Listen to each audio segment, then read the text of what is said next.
Yeah, sure. Hey, Coach. Glad to talk to you. I'm just curious, what's your reaction? I know you've been campaigning the last couple of weeks for Darius with these awards. Just kind of, what was your reaction to him winning SEC Player of the Year? Um, I thought well deserved, and getting the Player of the Year, Freshman of the Year in this league really difficult. It's only happened a few times in the history of the whole league, um, and hopefully giving him some time off.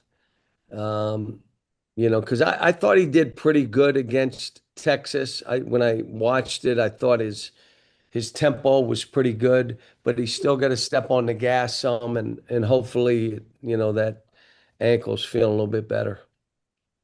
This may be like asking a parent to pick their favorite kid, but you've had a lot of good guards over the years. I'm curious, have you thought about maybe where Darius stacks up against those guys? No, not really. I mean, they're all different. Some are faster, some are bigger, some are stronger. Some shoot it better, some don't shoot it as well. Some are really fast. I mean, they're all different and they're all special and they've all made it. And so, no, I really haven't. I don't compare guys. Last one for me. I know Malik also got honored as well. And what have you thought about the way they've kind of meshed him and Darius, two guys coming in like that that's highly regarded, and the way they've been able to play with each other? Um, Yesterday, Malik went to Darius in the training room and just said to him, "Hey, congrats." And he said, "Yeah, and congrats to you." And Malik would have been freshman of the week a bunch, except Darius was. And if Darius would have been player of the week, then Malik would have had more than just one freshman of the week. So he had and he's still getting better. They both are. Happy for Billy. Um, being a defensive player, but him and TB, they have something to play for. They have something to prove, you know. But like I said, we're kind of locked into what's next, and this practice. Jackson. Hey, John, you talk about what's next. Seeding for the NCAA tournament, self-improvement. What's the most important thing that you're worried about heading into the SEC tournament? What you want to see from the guys? I'm not worried about anything. It's just that you are playing to hold your seed, to improve your seed. That's what you're doing. And if that means you keep winning, then you keep winning. Um, but your whole thought, like last year, we had to win that first game to make sure we were in. And this thing is, how much can we improve our seed? You know, but yeah, there's no worry. It's just that let's understand that we're playing for something even bigger than just this tournament. I think John Rothstein said today that Acuff will be back for the quarters. Is that confirmed? Would like to confirm that from you, and just how has he responded to the week to having some rest? No, he's been good. Yeah, I mean, we have no intention of holding him out, but we got 2 days of practice. Something happens, something happens. But the whole plan was give him some time, let him be closer to 100%, and let's go. So he's practicing today. I'll probably, if stuff's a little bit too much body to body, I'll probably keep him out. But like I said, he wanted to play that last game. I mean, people that watched him on the bench could tell. And when I saw him in the training room this morning, he said, "How you feeling?" He said, "I'm practicing today." I said, "Well, yeah, and there are times I'm going to pull you out, but when you're in there, go really hard, and then we'll step you off the court." Last one, Coach. A bit of a random one. I think SEC teams this year are like 65%, something like that, in challenges. You guys are close to 90%. What can you say about the staff, behind the bench that's contributed to that and helped you guys have some, a meaningful challenge win this weekend against Missouri to get the ball back? Well, that's their job, and they got to do it quickly, and they better be right. and their job is to tell me, yes, go for it. And if it's iffy, they'll say, kind of iffy, and I may pull back and say, well, let's wait. But no, they've done a great job. We got a couple guys, so you got more than just two eyes. You got 4 to 6 eyes watching. And then, Kevin Buddy normally would be the guy that I'd say, what is it? And, but yeah, that was a big play. Anthony. Yeah, going back to Darius, obviously you've known that he's going to be good for quite some time now, but at what stage this season or even in the preseason did it start to look like both freshman of the year and player of the year was going to be a possibility for him? And I guess just what I guess made that so clear. Well, my first thing I was disappointed is his name wasn't ever mentioned as, player of the year. Like, wait a minute, his numbers are good. What he learned to do is compete at a higher level, not just make a play, and then go back and let them make a play. His will to win was always there. He wanted to take the game-winning baskets. When I sat him down and said, listen, you got to get Malik Thomas going, he got Malik Thomas going. When I sat him down with TB and said, look, you got to get TB some shots. We're going to do some things, but you got to get him the ball. And you notice he did. So there's not many guys that can really play the position of point guard yet score. There's just not many of them. And he can do both. Now, he got to defend better. If we're going to do something postseason, he's got to defend better. Play with a little more energy. It doesn't mean your mind's moving any faster. It just means your feet are. And so, but he's done everything we've asked. It would have been easy for him to, take off or shut it down. You got guys shutting it down. He's like, not doing that to my teammates.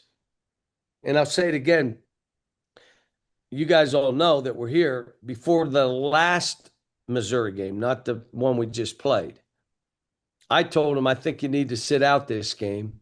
You just played 50 minutes against Alabama.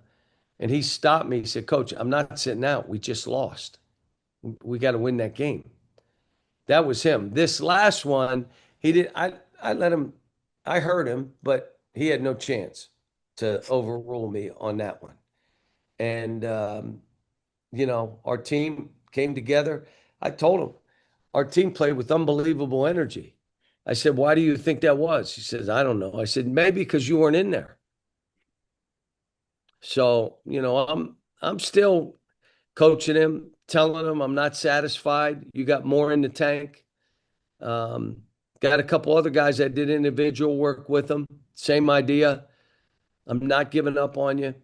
We're doing this in a 20-minute session, conditioning and some other stuff. Guys were spent. I'm like, dudes, it's March. You got to be able to push through this stuff. And then just looking ahead to the SEC tournament, obviously you don't know who exactly you're going to play yet. Obviously, you have a general idea of the three who are, on that part of the bracket. I guess just how different is it when you're, I guess, scouting those teams? How different is the preparation when you're in a tournament like this? And then I guess just how much does it maybe benefit you to have, I guess, that kind of experience before going into the NCAA tournament? Well, first of all, when you don't know who you're going to play, it's not all bad because you just lock into yourself. Is there anything that we need to do a little different or try? Is there anything we need to add to us offensively or even defensively? And so now we got 2 days to do it, today and tomorrow, and then maybe even Thursday, where we can touch on stuff. We'll have an idea of the two teams by Thursday, but we're not going to know till 11 o'clock on Thursday night who we're playing the next day at 8:30. And so, all three teams, are good. They're capable of beating us. When I watch tape, both teams could have beat us. We got South Carolina, but South Carolina got us by 50 last year. So they're all, and let me say this, Porter Moser, the job he's doing, they were 1-6. We were 1-6, if you remember, um, a year ago. To keep his team together, to keep them fighting. I think they finished 8-2 the rest of the way. Um, in the last 9 games or something like that. They were 8-2, and they played well. They won games, um, buried some people, won close games. And let me say this: I'm glad we're doing this so I can say it. All these administrations that are talking about changing coaches. Well, whatever you're going to invest to change the coach, why don't you invest it in NIL and let the guy go and see how he does? If they were under NIL less than the other people, give him more. And if he can't do it then, okay. But I laugh and say, but you're willing to change and spend more money and give the guy more money that comes in. Why don't you just give this guy you have who can really coach? And I'm not saying Porter, I'm saying everybody. This is a time of the year where we're just going to make a change because people are upset. Let me tell you, you want to make a change, then how about make the guy you have right now, give him a better opportunity to win? And I say that for all coaches. It's changing the answer if you got a guy that can coach. And we got guys where the team struggled and came back and played well and are still playing well. And now, okay, they didn't have as much as the rest of our league. Well, give them more. If you're ready to make a change, you have it. So give them more and let them do it and see how they do. Connor. Yeah, Coach, wanted to talk to you about Carter. Obviously, he underwent that meniscus surgery. How's his rehab process going, and do you expect him to return? We hadn't gotten an official update since the initial release that he'd had surgery. He is doing great. My guess is we would probably have to be in the Final Four for him to have any chance to play. So let's hope he has a chance to play. But that was not easy surgery.